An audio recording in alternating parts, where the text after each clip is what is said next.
Пашанцавала, што трапіў у рукі расійскіх сілавікоў, а не беларускіх. Мінчанін Мікалай Давыдчык даўно жыве ў Расіі, у Маскве, мае там сям'ю. Аднак леташнія падзеі на радзіме не змаглі пакінуць яго абыякавым. У выніку беларускія сілавікі патрабавалі яго на экстрадыцыі, і ён быў вымушаны пакінуць Расію. Цяпер жыве ў Польшчы і сёння з намі на сувязі. Спадар Мікалай, распавядзіце, калі ласка, як так атрымалася, што пасля столькіх гадоў жыцця і працы ў Маскве вам за палітычную пераследу на радзіме ў Беларусі давялося переехаць у Польшу?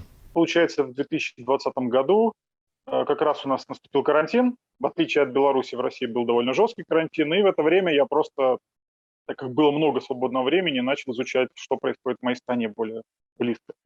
Получается. И наткнулся на видео именно стримов Сергея Тихановского, когда он был у меня в родном городе Лида. И после этого стрима узнал, что людей, которые просто-напросто участвовали в нем, задерживали, давали штрафы. Это меня жутко возмутило, то есть я всячески хотел помочь как-то этим людям. То есть вышел, нашел чат Лида для жизни, телеграм-канал, телеграм-чат, и начал просто там общаться с людьми, предлагая какую-то свою помощь. То есть в дальнейшем, так как я по своей деятельности в России занимался бизнесом, и у меня был небольшой YouTube-канал просто по бизнесу, то есть предложил создать YouTube-канал Лида для жизни. То есть был создан YouTube-канал, а также сам предложил, так как уже начались преследования администраторов по всей стране, вылавливали уже нашу госбезопасность, то я предложил, давайте на меня владение чата перенесите, потому что я нахожусь в России в более-менее безопасности. Меня, грубо говоря, на том этапе я понимал, что меня никто трогать не будет. Вы были таким московским кукло-ляльководом, как кажется, так? И... Типа того, да, если можно так сказать. Я бы не сказал, конечно, кукловодом, но то есть мы занимались немножко другими вещами, то есть это именно не обработка людей, как делает государственная пропаганда, а именно стараться донести того, чтобы люди думали своей головой. И як белорусские правоохранники, так, як белорусские силовики до вас дотягнулись? Как я понимаю, насколько я понимаю, российские ФСБшники работают довольно просто по запросу белорусских коллег, так называемых. То есть, но они не ищут сами, как мне известно. То есть если наши белорусы знают, где находится гражданин Беларуси в России, они посылают запрос в ФСБ, и те без особого упирания ловят этих людей. То бок до вас прыйшлі ФСБшнікі, і як каго яны чакалі злавіць, так? Які яны атрымалі запыт ад як каго яны шукалі координатора революции, ляльковода, як до вас ставіліся гэтыя ФСБшнікі? Вот изначально, когда меня, словили на улице, грубо говоря, там не было такого брутального задержания, как наши производили, то есть это вежливое общение, пройдемте с нами, пошли в вкус съели, то есть они ко мне изначально первые минуты, они вот так серьезно относились, в рюкзак, не двигаться там, то есть радикально террористический я для них был изначально. То есть в процессе разговора, где-то уже минут через 5, они начинают понимать, что я обычный человек, да, обычный гражданин, у меня семья, ребенок, я не занимаюсь терроризмом каким-то и все остальное. То есть и сразу отношение изменилось. То есть да, они меня сдали в дальнейшем уже в ВВД, но отношение было такое корректное. То есть они... Была такая даже шутка, что давайте мы сейчас вас поснимаем на фоне герба, как у вас это делается, и смеялись между собой. То есть я понимаю, что они сами к этому относятся как к полному идиотизму, что творят наши. Потому что красной линией вообще через все мое нахождение в России и общение с силовиками российскими шло то, что они не понимали, как уровень жестокости, который производят их коллеги. Потому что если что у нас, что российская пропаганда использовала такие вещи, как хотите, как в Украине, когда они пугали нас переворотом и все остальное, то я могу сказать так, я у нескольких людей, у полицейского, у сотрудников ФСИНа тюремного слышал такие вещи, хотите, как в Беларуси. То есть они пугают не в плане переворота, а пугают в плане, хотите, такой же жести, как силовики производят в Беларуси. То есть они не хотят этого делать. Они мне говорили несколько раз, что... Они так кажут затриманным, так? Да, то есть, когда мне в процессе общения со мной, потому что я человек довольно общительный, и они расспрашивали, конечно. Они тоже, конечно, подвластны пропаганде российской. Вы тоже сами помните, что когда у нас начались эти августовские события, Россия была, правду показывала, да, как их избивали, их же репортеров и все остальное. То есть, когда уже им дали сигнал из Кремля, что это наши друзья, сразу переобулись и обратную сторону начали показывать. Но это изначально люди помнят. И граждане России помнят об этом. И сотрудники МВД российского тоже об этом в курсе. И когда они говорили мне, не понимаем ваших сотрудников милиции и говорили, они у вас что, бессмертные, что ли? Незважаючи на ставлення там ФСБшників, силовиків, вам довелося некий час провести за кратами у Росії. Як це відбулося, чому? Там просто согласно договору от 93 года между странами Содружества, то есть они обязаны друг другу выдавать тех, кто числится в розыске. То есть как даже мне сама прокурор объяснила, изначально она сказала, когда увидела данные по моему делу, она долго смущалась и говорила, что я, скорее всего, вас отпущу под домашний арест. Потому что, говорит, она прямым текстом мне сказала, что в России за это штраф. За що за це? 342 статья, ну вот как организация, в российском законодательстве тоже там от года до 2 или от года до 3 тоже идет то же самое. Но у них действует так называемая система, когда человек в первый раз попадает, ну, то есть в Беларуси этого нет, да, то есть за первое попадание тебе будет штраф, ну, как бы, если ты второй раз попадаешь, да, тебя уже посадят, получается. А в Беларуси у нас первый, не первый раз тебе могут 10-15 лет дать, то есть никто не будет спрашивать. Поэтому там отношение было вот следующее, то есть когда берут человека, который никогда не попадался, они к нему относятся как бы, ну, нисходительно, что у тебя есть шанс еще побыть на свободе, так сказать. Но после того, как я пробыл в прокуратуре, где-то часа 2 она сказала, ожидайте.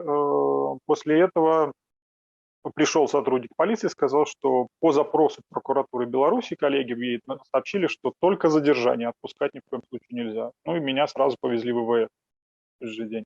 Ви чулі, натуральна, розповіді з того, читали, слухали ураження людей, які пережили застенки, інакше не назвати, білоруських СІЗА і ВС, так? Як це відбувалося у Росії?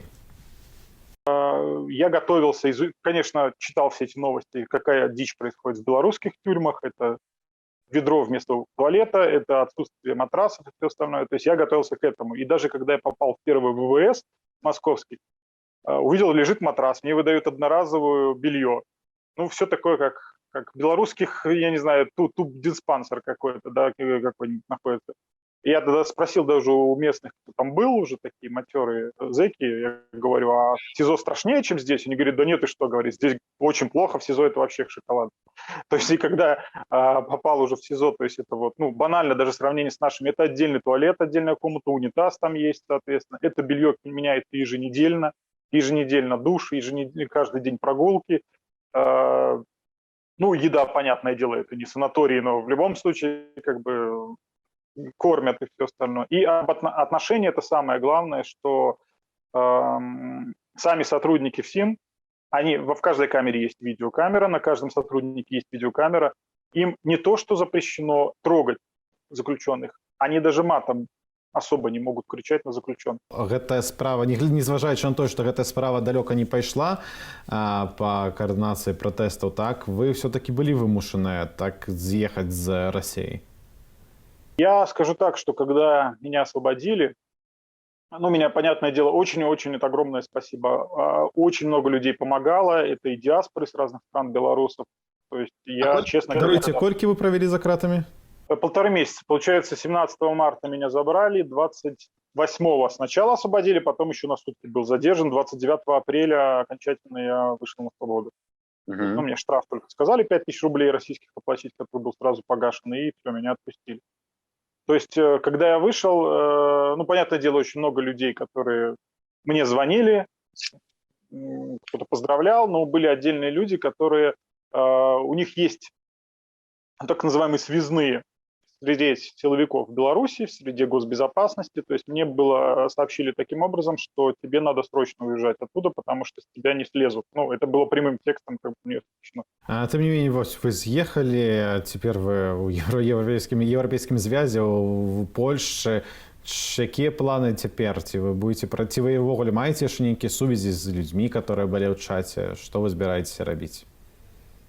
Ну, а мы до победы продолжаем все то же самое делать. Тут как бы это ни звучало интересно и смешно, что раньше я, ну, когда занимался своей деятельностью, обо мне знало только пару человек, особо приближенных, что и кто я, где я нахожусь и все остальное.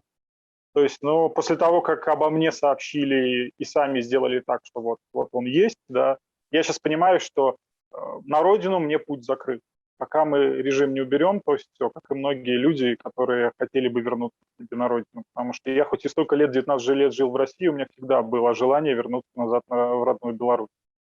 То есть я постоянно ее посещал, но сейчас у меня это закрыто. То есть Россия – это опасное место для меня, хоть у меня там есть семья, я понимаю, что по любому запросу, по любому какому-то щелчку опять может начаться преследование мое. Ну вот единственный вариант пришлось, и понимаешь, что, ну, раз уже влез в это дело, как говорится, и назад пути нет, тем более, когда видишь, что все больше и больше наших людей задерживается, ну, сложно молчать, надо работать дальше. Шмат хто расчараваны, шмат хто баіцца пасля падзеяў апошняга года. Вы як думаеце, дэмакратычныя сілы, тыя, хто прагнуць пераменаў у Беларусі, сталі бліжэй да перамогі за гэты год? Мое видение такое, что вот когда люди, знаете, говорили, что в августе надо было что-то делать жестко, делать быстрый переворот и все остальное, пример Киргизию, там другие страны приводили.